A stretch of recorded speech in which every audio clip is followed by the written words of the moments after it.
Hey guys, this is Dave or Blizzard, and we are here today to talk about Game 5 of the NBA Finals.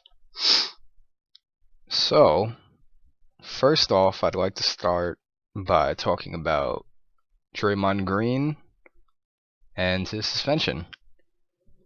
So here we go. He's out for tonight, Game 5, due to accruing flagrant foul points, which is like in the playoffs you have a certain number of points that you can accrue from flagrant fouls before the NBA will suspend you. In game 4, he was at 4 points, and he kicked LeBron in the balls. So he ended up getting his 5th point of, flagrant points. And because of that, he was suspended by the NBA. And yeah.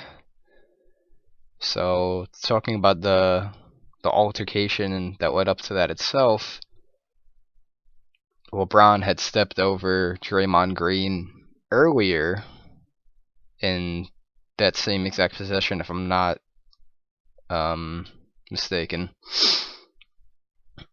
But basically, I don't really see a problem with him stepping over Draymond Green the way he did, because Draymond flops a lot, and I freaking just really don't like flopping. Like, obviously, Cleveland has flopped a few times, but I just don't like flopping in general, and the fact that Draymond had flopped earlier in the possession, I feel like he just got pissed off and he was just like, fuck you, Draymond, and then just, just disrespected him a ton by just stepping over him like that. And then that led to a lot of anger from Golden State. Klay Thompson was talking trash. Draymond Green was talking trash. Just a bunch of people talking trash, right? So even Klay Thompson's father, talked trash about how LeBron handled getting trash talked too. And he basically said that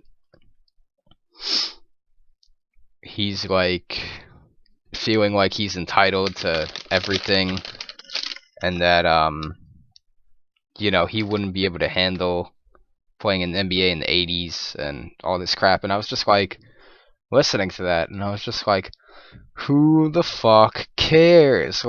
You're an irrelevant person in the whole altercation. Just because you're fucking Klay Thompson's father doesn't mean you could just put your 2 cents into it like you're fucking, I don't know, like Michael Jordan or some shit like that, or even Kobe.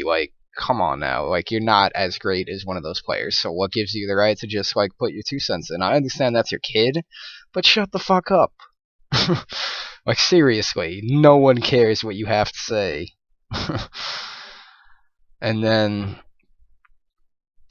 they were especially pissed about the whole situation because they honestly thought that LeBron just lobbied for the suspension, which is obviously bullshit because I just gave you the whole spiel about the flagrant foul points. So you can make the argument that LeBron knew how many flagrant foul points that Draymond had and then egged him on personally, but he doesn't seem like the type of player to do that, so nah.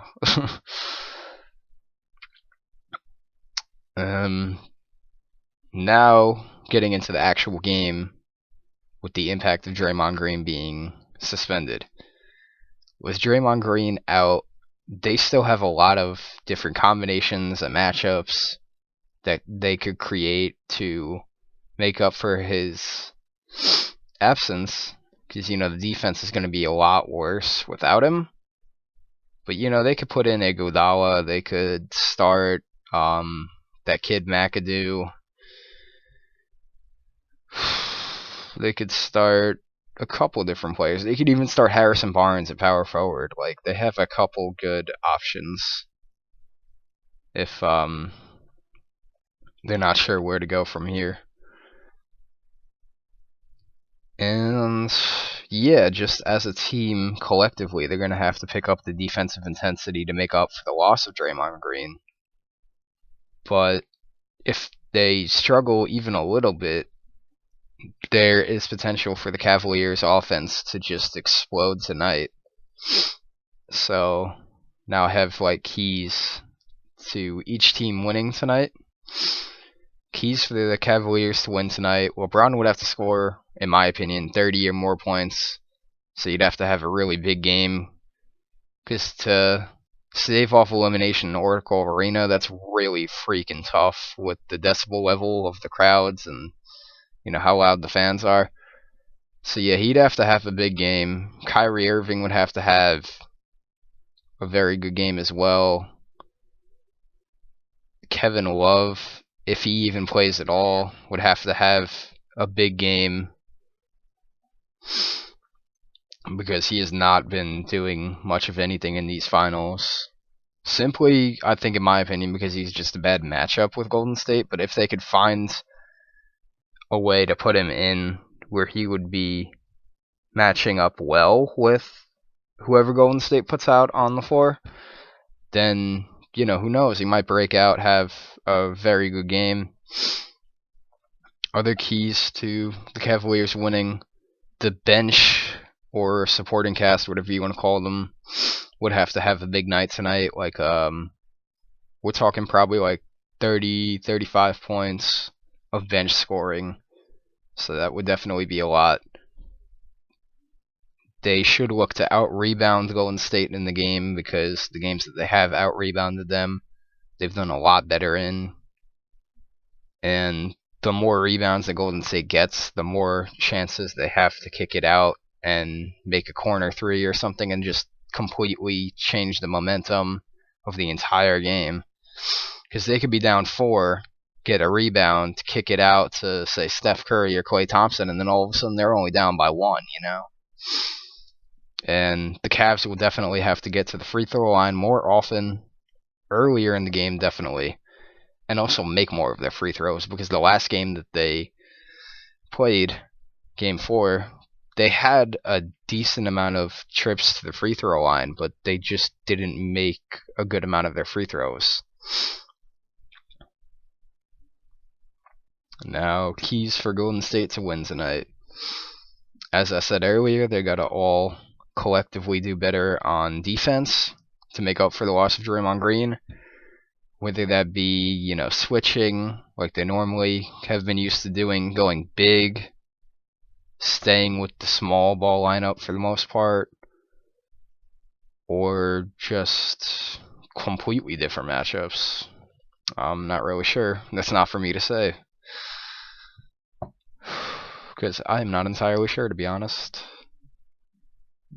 Golden State would also have to cut down on turnovers, since turnovers have definitely been an issue for Golden State in the past few games. And I think they would have to play a lot more physical than they have been lately, and play with more desperation than the Cavaliers will come out with. So now, the only thing left is the margin. Who I think is going to win and by how much.